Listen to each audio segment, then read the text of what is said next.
Hey guys, guess what I'm cooking for today? Since March of this year, I've been sharing you the different kinds of dishes of Lucban Cuisine. Lucban is a place where I was born, and I am dedicating this season 1 to show you how to cook the 21 dishes I remember when I was growing up. But first, please help my channel by clicking the subscribe button below and click the notification bell. Our season 1 is near to finish, and I hope you've learned something from my cooking. Welcome to our 15th epic dish of Lucban Cuisine.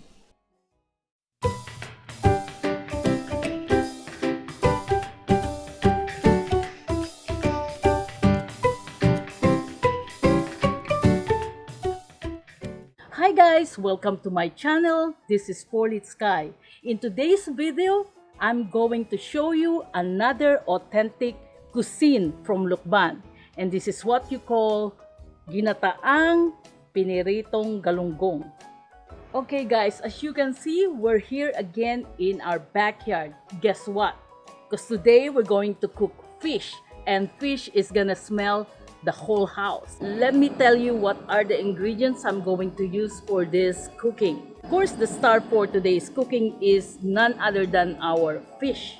While I'm heating the pan on the stove, let me prepare the star of the show, our mackerel fish. I have 2 big mackerel fish here. I need to cut on each side and marinate them with salt and pepper. Make sure you put the salt and pepper inside the cuts and the heads. Now let's cut them in half to make them fit in my pan. Heat the pan and put the olive oil.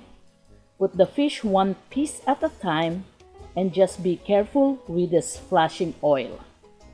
Let's fry it for about 2 minutes on each side. The goal is just to make them brown.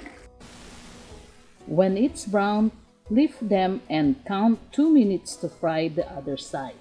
So now we're done frying the fish, and it's just perfect. Basically, your goal is just to brown them. Let's start cooking the garlic first. Okay, cut the garlic, peel and mince them. So let's use the same cooking oil we used for the fish to retain the flavor. Garlic into the pan. Let's cut the onions and cut them into small pieces like so. Let's put the vinegar, half cup of vinegar. Pour the vinegar into the pan. And this is the time you're going to put your fish. Put the browned fish into the pan and put the salt and pepper.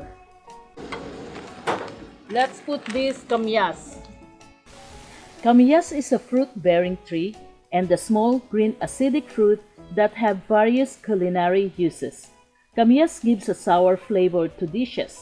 The sour fruit is a natural source of vitamins B and C, iron, phosphorus, and antioxidants. Let's open the 2 cans of coconut milk. Coconut milk comes from the flesh of mature brown coconuts. It is used in many traditional cuisines around the world. Coconut milk is made by grating flesh from a brown coconut, soaking it in water, and then straining it to produce a milk-like consistency. Coconut milk is high in calories and saturated fat. It also contains many nutrients. Let's put a cover and boil it. After boiling, we're going to simmer it. So while it's simmering, I need to prepare the vegetables. This is what you call kangkong. This is so yummy and very delicious. We use this to put in sinigang or nilaga, or just saute it with garlic. But today we're gonna put it in our ginataang fish. This is how you're going to prepare. What you need to do is just cut it using your finger and 1 leaves at a time. However, this is gonna take me forever. So what I'm going to do, I'm just gonna use the scissors. Kangkong.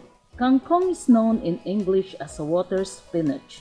In the Philippines culinary, the tender shoots are cut into segments and cooked together with the leaves in fish and meat stews, such as the one I am cooking now.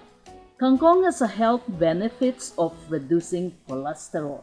Now that the fish is cooking for 6 minutes, so we need to take it off from the pan and let the coconut milk continue cooking. We don't want the fish to be overcooked. Let's remove the fish from the pan and set them aside for now. Then let's put all this vegetable in here.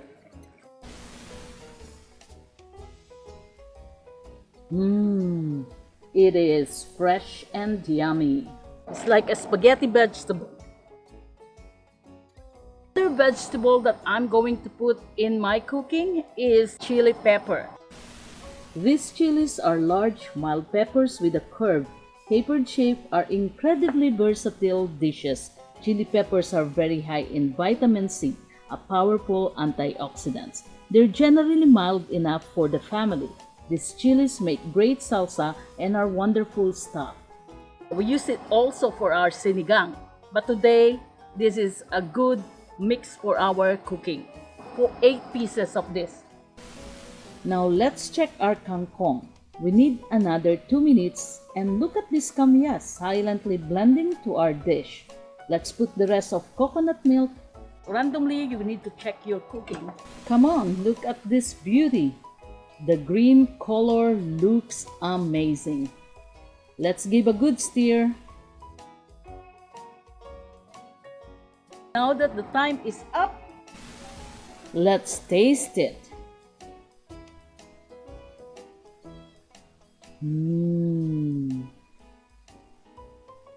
There's a sweetness in the coconut milk, so you have to add more salt. Put the fish back to the pan. Add more salt and pepper to taste and we're good to go. And here we are, ready to plate. This dish is good for family dinner. Add rice on the side. You may use your hand when eating while your feet lift from the floor and up to the bench. This is a typical scenario when we were eating dinner in the province. So comforting. Of course, I'm not going to do all of those with the camera in front of me. I'm getting a piece of everything and put them on my plate to try them at the same time. Okay guys, let's taste it. Mackerel with coconut milk. First try for all of you.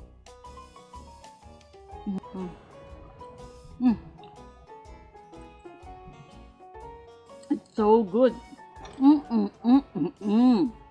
It is so good. Please try my mackerel with coconut milk. There you have it guys. That's it for now. Please give me a thumbs up and see you on the next video. Thanks for watching The 4-Lit Sky. Be safe, be strong, and be positive.